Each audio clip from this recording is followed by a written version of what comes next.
ညာတို့ပြောတဲ့နောင်ချိုကတိမ်ပင်လေဘာလို့မှလဲဟုတ်လားကြောက်စရာကြီး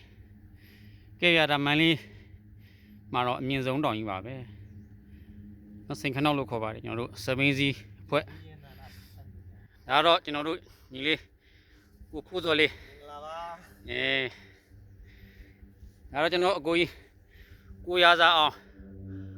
ဒါစိန်ခနောက်အမြင့်ဆုံး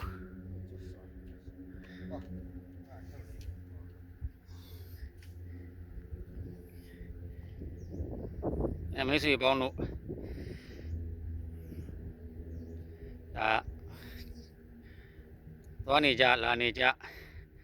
ကျောက်ဖူးနေကြတိမ်ပင်လေဆိုတာဒီနေရာကတိမ်ပင်လေနဲ့ဘယ်လိုလဲဆိုတာနှာရှင်ကြည့်လို့ရအောင်တို့ဗီဒီယိုမှတ်တမ်းလေးပါတော့မြင်သလားမမေးပါနဲ့တော့ကျွန်တော်အောက်တော့မကြည့်ရပါဘူးနော်ဒါအမြင့်ကျောက်စိတ်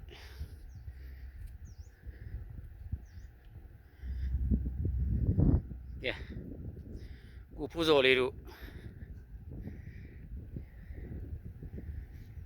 ကြောက်ကြခဲနဲ့ပင်ပန်း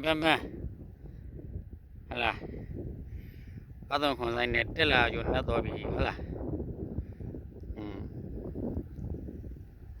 ကဲနောက်နေမှာလဲဗျာကျွန်တော်တို့မိတ်ဆွေတငယ်ချင်းပေါင်းတဲ့အုပ်စုတွေနဲ့အဖွဲ့တွေနဲ့ဒီလိုအင်တန်တရားလှပပြီးတော့မှလေးပဲလေးတန်းရက်ရှင်းမျက်နှာကြိုက်တဲ့ဘက်ကိုကြည့်အင်တန်တရားတဲ့အင်တန်ရှုခင်းလှတဲ့ဒေတာတစ်ခုအတူတူလာကြပါသေးတယ်ကဲကိုရသားအောင်တို့ရေကိုဖူးစော်လေးတို့နောက်ထပ်လာကြအောင်ဆိုဗျာနော်โอเคပါတစ်ဖက်ခါတော့လာ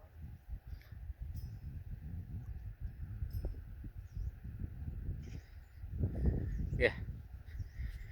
ဒါပါပဲဗျာ